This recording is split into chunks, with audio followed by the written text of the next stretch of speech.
All right, we're back. And I was just packing it up. I was just about to go to bed, but no, we got the trailer all ready for the Legendary and Emblem hero, so I guess let's go ahead and play this and see what these guys are capable of. New Mythic hero joins the... Wait, I thought it was an Emblem hero. Oh, wait, no, I'm so dumb. No, Lumera is the Mythic hero. She has the Light Blessing. Okay, so of course we have Mommy's artwork here, which is very gorgeous. I love the luminosity effect behind her there. Of course, Lumera should go without saying that she should be luminous and lightful. So she is a light yeah, there's lots and lots of light here. If you didn't already catch on to that. She's a light blessing hero that grants the defense blessing and the bonus slot. Blue breath infantry type for her weapon. So, okay, let's see what... She's got some wide hips there, Jesus. Those some mommy hips. Oh, did she just have a different scowl? I thought I saw attack and speed scowl there. It's interesting that they would do that, because I don't even think that's better than attack and res scowl, but okay. So, Monarch's Stone, 16 might 1 range, -1 special trigger. At the start of combat, if unit's HP is over 25%, grants all stats of X to unit, where X is 25% of the foe's attack. At the start of combat, -4, with a minimum of 5 and a max of 14. So you can possibly be getting all stats of 14 there. Are you actually going to? I mean, I guess it depends on the stat check there. 25% of the foe's attack. Let's assume 60, I guess, for argument's sake. So 60, 25% of 60 would be 15. -4 for 11. Which they are going to have more than 60 attack, by the way. So it seems more often than not you're going to be at +14 to everything. Deals damage equal to 20% of unit speed, and also reduces damage from foe's first attack by 40%, which includes brave hits, which is nice. Then we also inflict guard on the foe during combat. And if enemy's range is 2, then we have adaptive damage. Okay. Alright, lots of stats there. We got some DR. To me, this just looks like a better Anankos. Pretty much. Anankos was armored, though. This is an infantry type. Alright, she also has Rally Def Res Plus, Attack and Speed Scowl 4, which... The one way this could have been better than Attack and Res Scowl is if it did the speed check for the Scowl effect instead of Res, but it's still doing the Res check, so... I mean, I don't really know what they're going for with this. You want to be raising Res if you're doing a Res check, but... I guess in most situations, you're still going to win the Res check anyway, like, depending on what her stats are. What are her stats going to be, actually, if I think about it now? Because, like, she's going to need everything.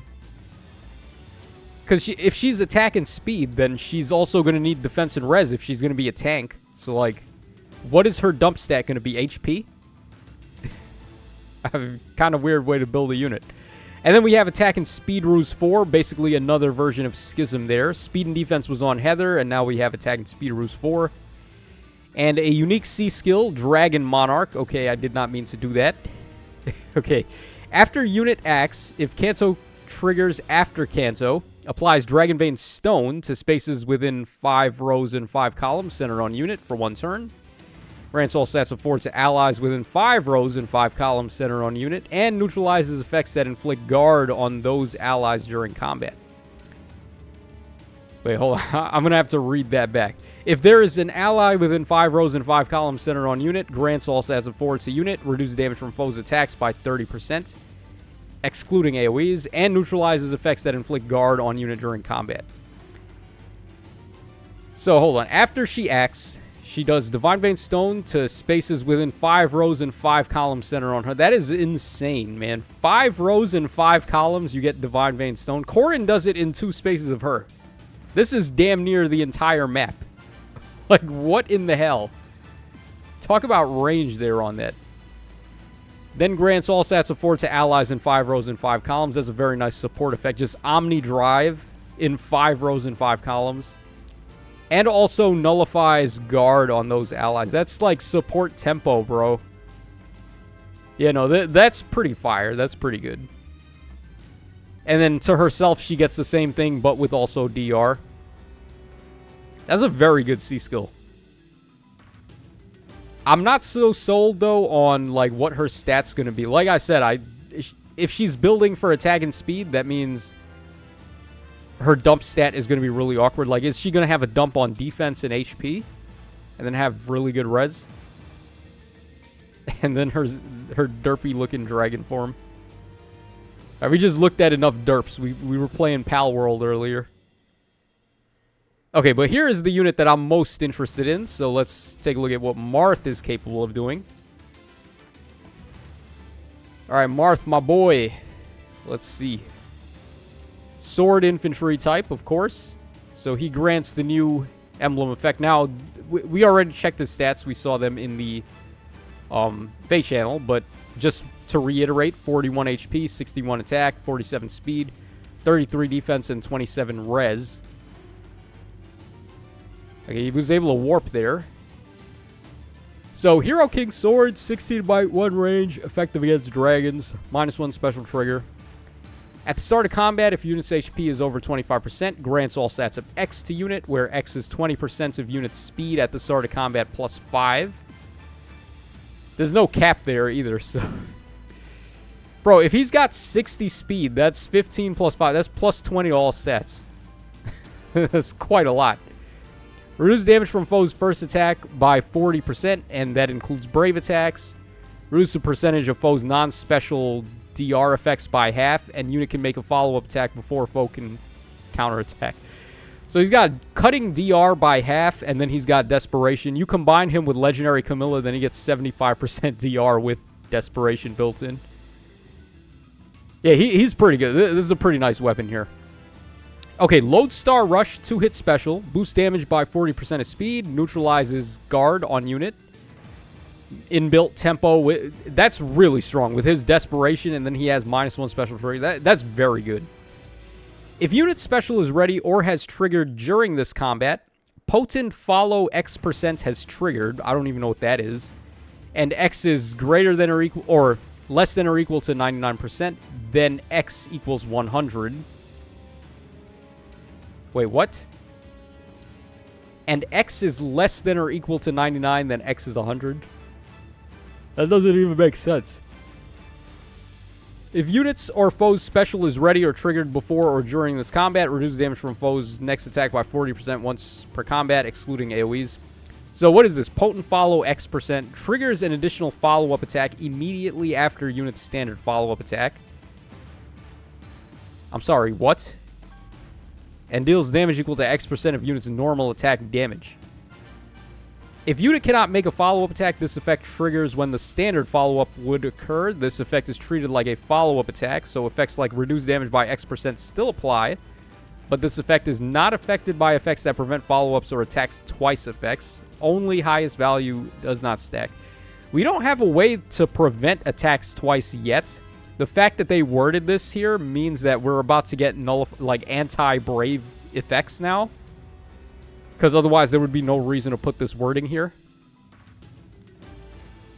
So he just gets like a triple attack, essentially. Is what I'm assuming this means. That's pretty crazy. With Desperation, and then this is an instantly accessible special for him with -1 and Nullify Guard. Alright, he's got attack and speed, finish 4. He had some new looking beast skill. Potent 4. Okay, inflicts speed and defense -4 on the foe during combat and reduces damage from attacks during combat and AoEs by 30%. If decreasing the speed difference necessary to make a follow-up attack by 25 would allow unit to trigger a follow-up attack, excluding guaranteed or prevented follow-ups, triggers Potent Follow X% during combat.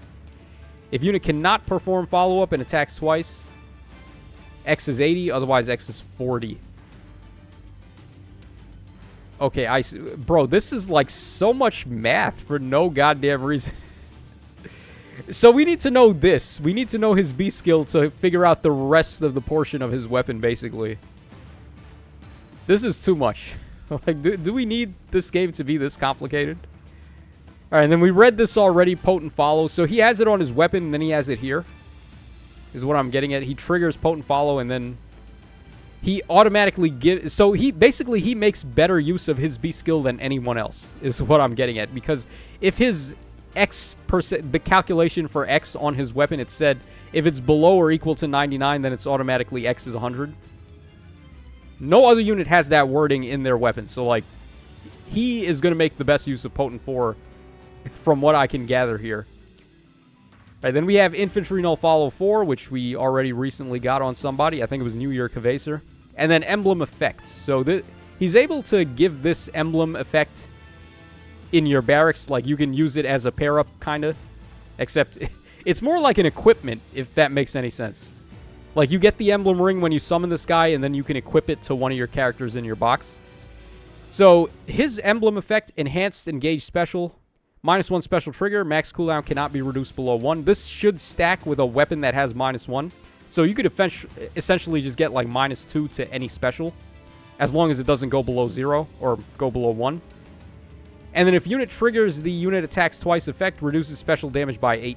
So this is a way to like self-balance kinda. So like if you're doing a brave attack, you do 8 less damage when you do a special. But I mean still like this is pretty strong. Like, just to get the consistency on your specials with this. Now, you don't necessarily even need to be doing brave attacks. You can run this with other specials like Godlike Reflexes, Pavis, Aegis, Gale Force, which have nothing to do with triggering special damage. So, like, this is pretty good. Alright, let's go ahead and finish up by seeing him attack.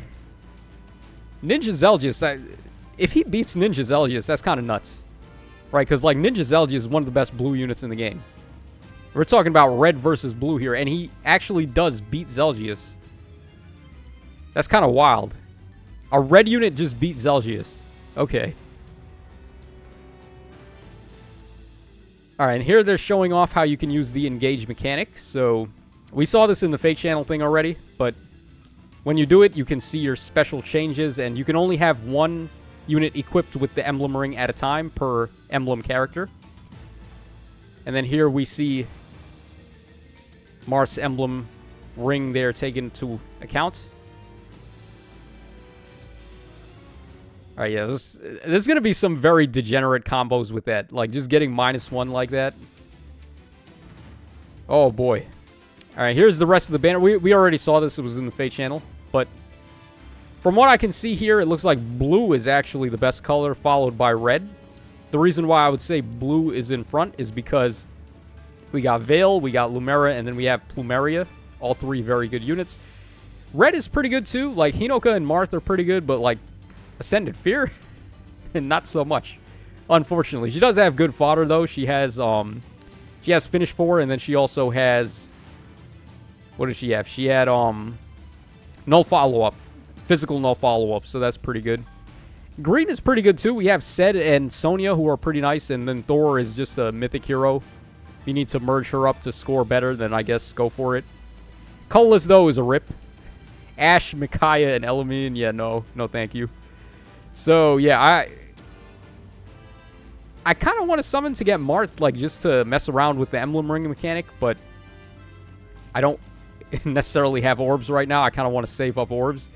So, let me know your thoughts in the comment section down below, what you guys think about this. It looks like we were able to spark twice, and that's because there's 2 new heroes. It seems like they want to, like, let us spark as many times as new heroes are on a banner.